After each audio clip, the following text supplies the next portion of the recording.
Hello and welcome to this episode of Windows, and I'm Mona Musalhi, sitting here on my behalf of my colleague Dina Hussein. And today we'll be discussing two important issues, two important files, the so-called, or what is requested for this period in Egypt as a crisis management strategy, and of course we'll be discussing in our next segment the upcoming parliament, or what is requested from the upcoming parliament. Now, President Fattah al-Sisi held an urgent meeting with the cabinet and called on the government to anticipate and prepare for crisis before they occur, to prevent any loss of lives, of course, and damages. He said that the government needs to put a management crisis strategy to avert any erupting problems and put creative solutions. He also instructed providing the citizens with their basic needs, of course, and adjust prices for commodities and ensure their availability for people. Another point that the president stressed on was education, and the importance of education and the importance of giving these students the right curriculum. Many of the points were pinpointed by the president during this urgent meeting with the cabinet. Let me first welcome our guest, Dr. Salah Abdullah, former parliamentarian and political analyst. And thank you very much for joining us. Thank you.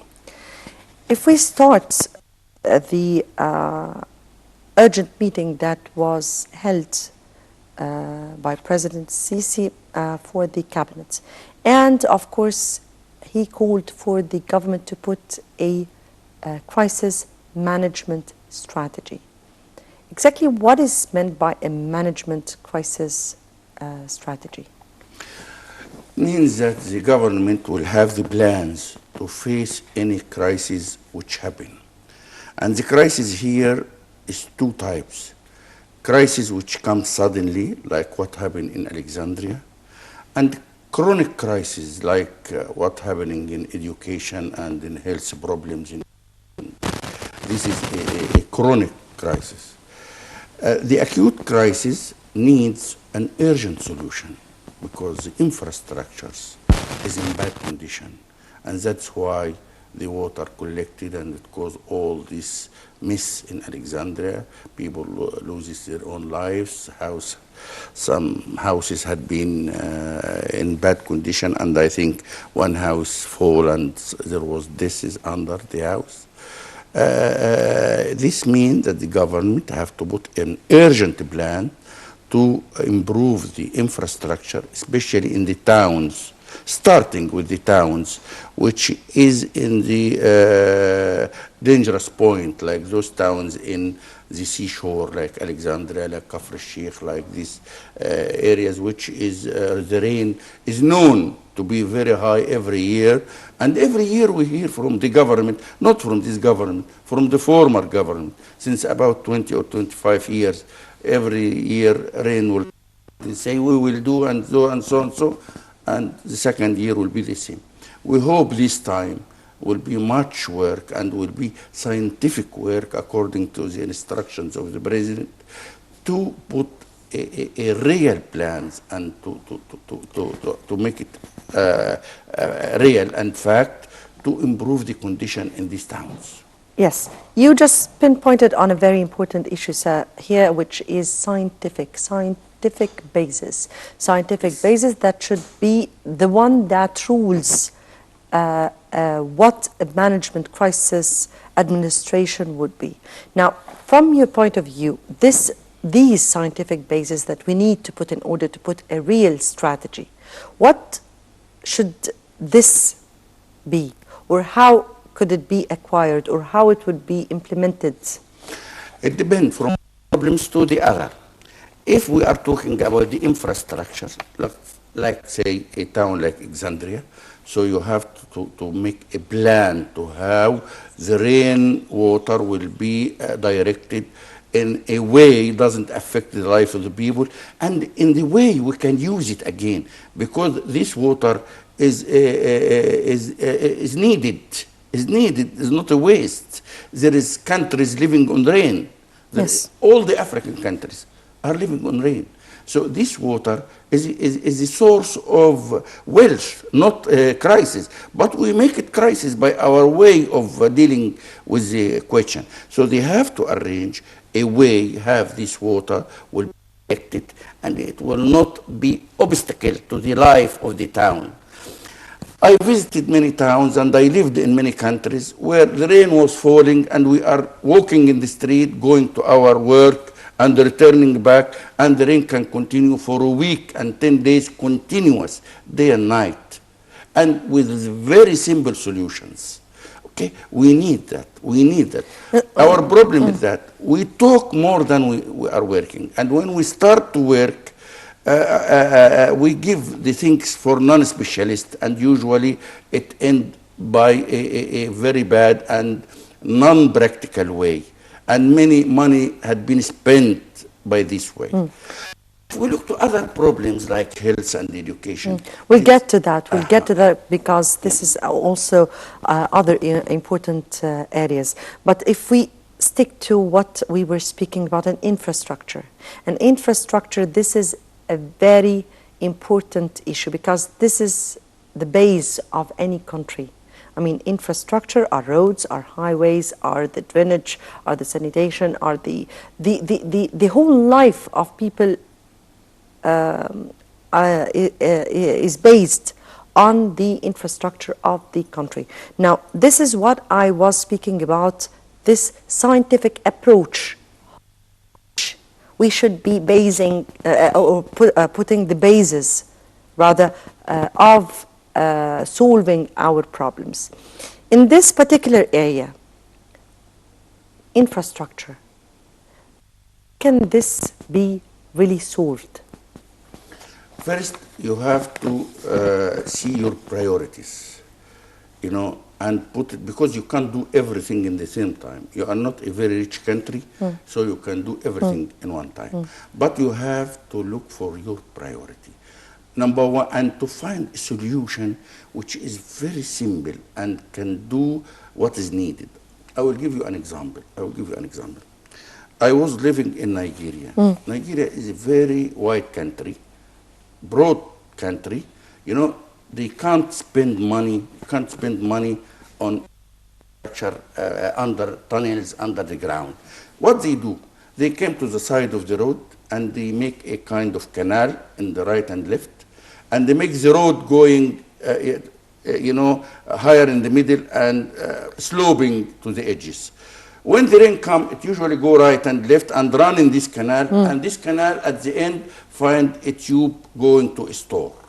So they took the water and they store it and use it, and in very simple way, and it doesn't cost them much money. So every country must find the solutions which is suitable. In Europe, of course, they have a kind of channels under the ground. When I was in Tokyo, there is a channel under the ground where the water go easily and by the tubes. So it depends upon how much we have, what needed to do, so we can put our priorities and choose the way. It's not necessary to be the best way like Europe, but to be the best way which prevent catastrophes in the town or in the country. And I give you two examples. Example from Nigeria and example from Japan. Those are solving the problem of the rainy water by a very simple way and not costly in Nigeria. And those in Japan, they make it very planned because Tokyo was destroyed in the Second World War, and they rebuilt it, so they rebuilt the infrastructure in a very modern way. Okay? So we have to put our priority, how much the budget we have, and then we choose what is suitable for us. So let's speak about the budget. And we all know that when the Prime Minister went to Alexandria and saw the situation himself, and he gave or he just put a sum of 75 million pounds for the infrastructure in Alexandria. But let's go back 1 year ago. And this same incident happened, not as damageable as this one, but less in damages, but it was the same. And at the same time, the governor of Alexandria also or resigned, or he was sacked. So we all know that this problem already happened from or a year ago. So in 1 year, how come that there were no expectations, there were no work done to avert such a crisis from happening once again? The problem is in the strategic way of the government, not this government, all the government working. You are still young. I am older, of course, than you. Since more than 25 years, every year having the same problem, even in Cairo here, and we hear the same thing. We will do so and so and so, and nothing happened.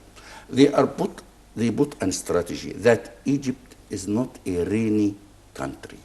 And rain will come 2 or 3 days, and the people may be angry, Yes. and it is finished. This strategy doesn't put in mind that the environment changes. Yes. They didn't put that in mind. There is environmental changes.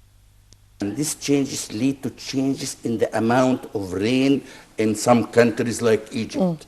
So we will have more rain than before, and even it can be destructive.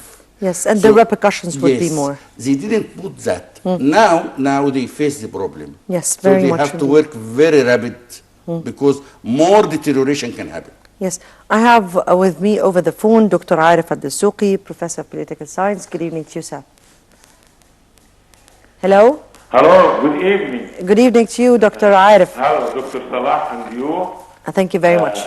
Just I would like to speak something about the crisis management. Indeed. I have to start by the following.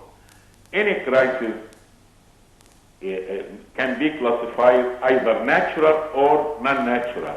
The non-natural crisis comes as an effect of man and the use of the surrounding and the environments and so. The rain, especially the only expected crisis, can be classified as rain falling. If it is too heavy, we come to the dangerous flood, or what happened in Alexandria from today. If it is very rare, it is the drought.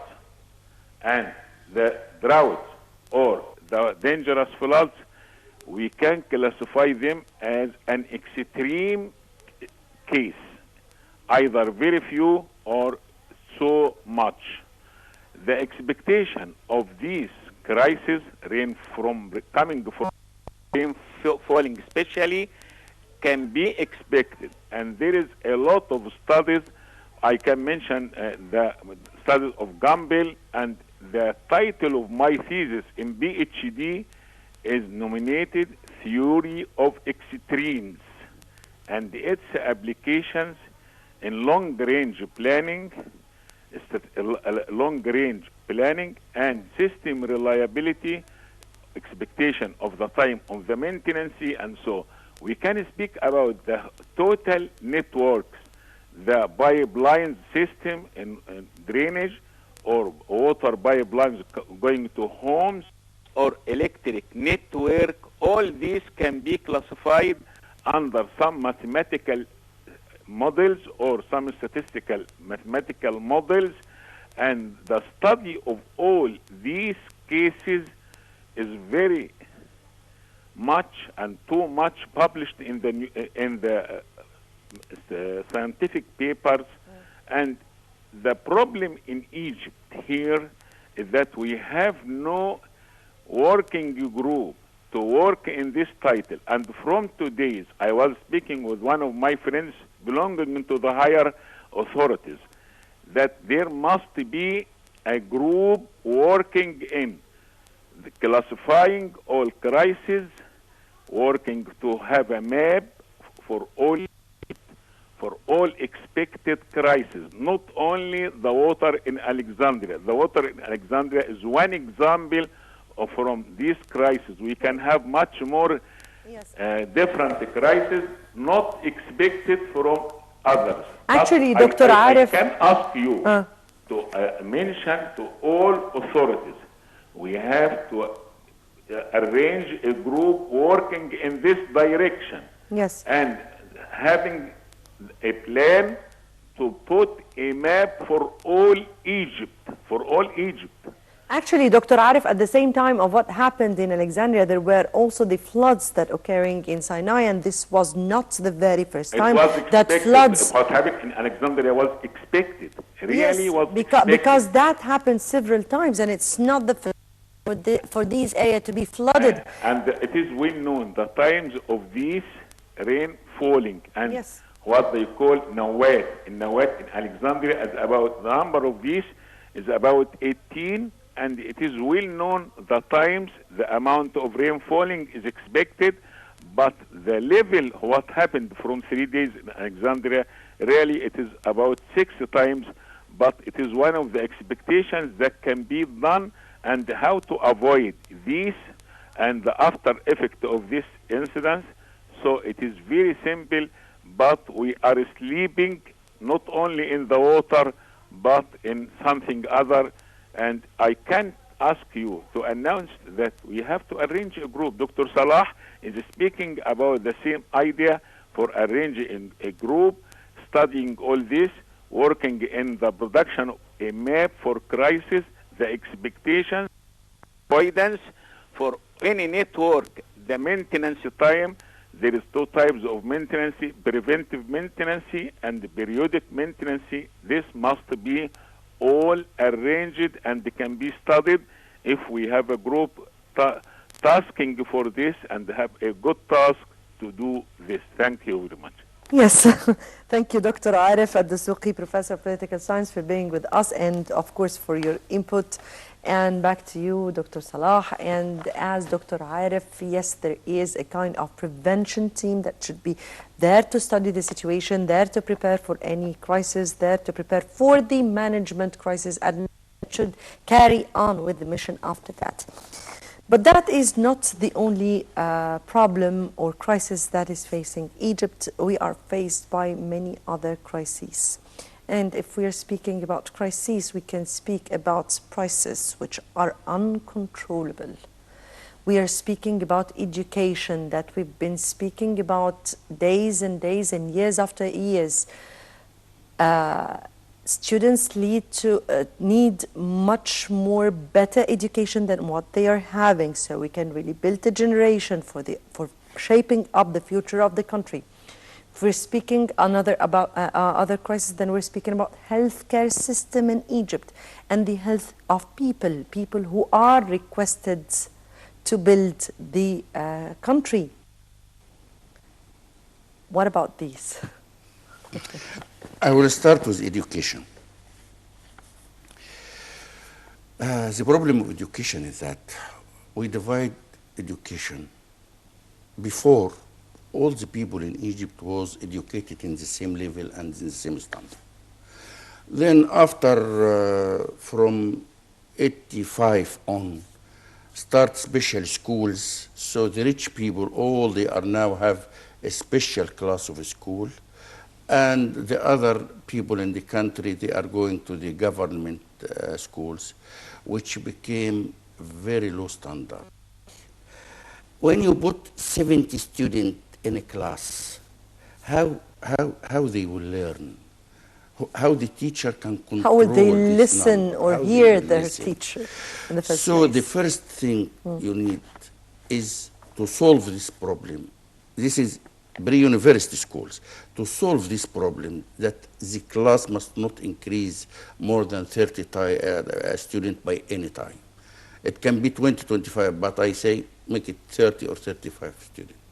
So we need double the schools we have.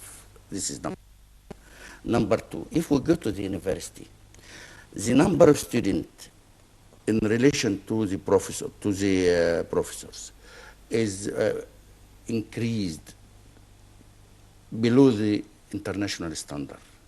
That's why most of our certificates, university certificates, unrecognized in the other countries. So we need to build more branches of universities or more universities to reach the standard of the number of students in relation to the professor. You know, there is a certain number, international level, for the number of students and the professor. Also, you didn't spend any reasonable money for the research. You mean here we're not allocating enough from the budget for the Yes. scientific research? Even now, after the new constitution and there is increase in the budget of education, in my opinion, is not enough.